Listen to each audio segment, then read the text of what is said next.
Welcome to Bear News. I'm Elijah Alinger.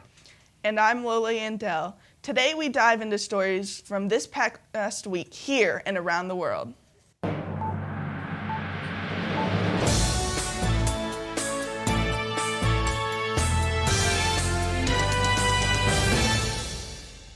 The primaries have begun with current President Joe Biden leading the Democratic Party with 1,527 delegates. As for the Republican Party, a race took place between two candidates. Former President Donald Trump and Nikki Haley fought for their place in the upcoming election. After losing every state except Vermont, Nikki Haley dropped out of the race, enabling a rematch between Biden and Trump. In Haley's speech after dropping out, she congratulates Trump but does not endorse him. Soon after, Trump replied by denying Haley's followers support. However, President Biden replied welcoming her supporters into his campaign. Trump is now leading the Republican Party's primaries with 1,031 delegates. The results came out in Oklahoma with 73% of the Democratic votes going to Biden and 81% of the Republican votes going towards Trump. And now, Super Tuesday happened this week. Here to give us more, Adeline. Adults across the nation voted their pick for the presidential primary election on Tuesday. Former President Donald Trump defeated Nikki Haley in over a dozen states. Haley officially dropped out of the election Wednesday night after voters from across the nation made their opinions heard.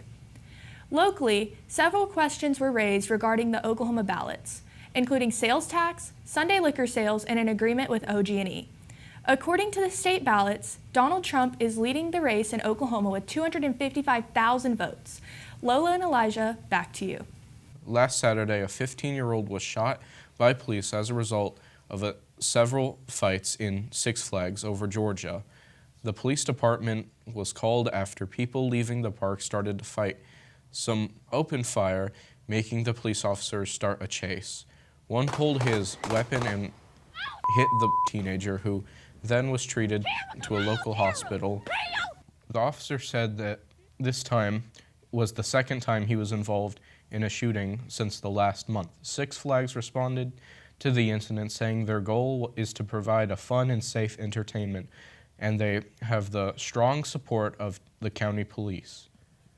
This was not the only fight to happen opening weekend of the park, as last year a group of teenagers had to be removed due to violence. Currently, the state of Oklahoma has a minimum wage of $7.25 an hour. The Oklahoma Supreme Court says the people should vote on whether to raise the minimum wage. State Question 832 would bump the state's minimum wage to $9 an hour by 2025. From there, the wage would gradually increase by $1.50 every year until 2029, where it would reach $15 an hour. This comes following new data from the ZipRecruiter showing the average livable wage in Oklahoma is just under $27 an hour.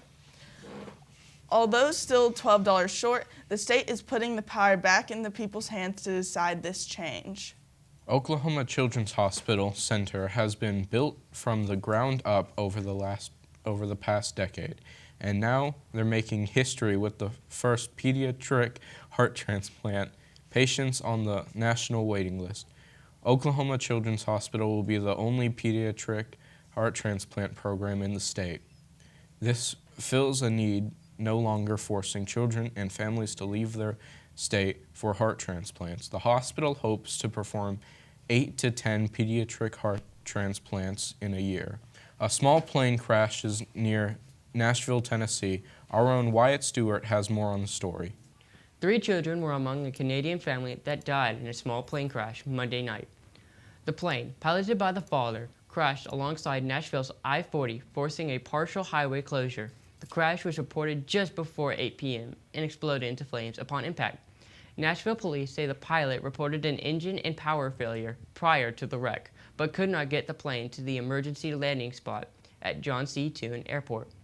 The National Transportation Safety Board and Federal Aviation Administration continue to investigate the fatal crash. Back to you in the studio. A vocalist of the band, Lorona, was forced to cut ties after concerning behavior. The lead singer, Diego, attempted his to alter his fellow bandmates' appearance by lacing his pre-workout with estrogen. The vocalist hoped to appear more manly than his guitarist in an attempt to steal his fiancée.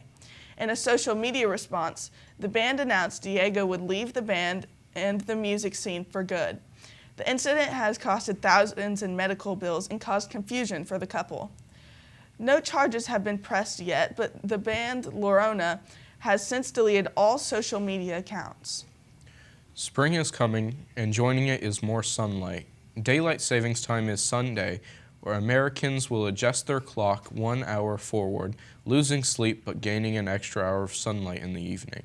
Meanwhile, on Capitol Hill, a bipartisan bill sits on the committee which would enable states to switch daylight savings time permanently. And currently, almost a dozen states a year have round standard time, so this bill and the switch could take effect in over 24 states. Thanks for watching Bear News. I'm Elijah Alinger. And I'm Lola Yandel, signing off.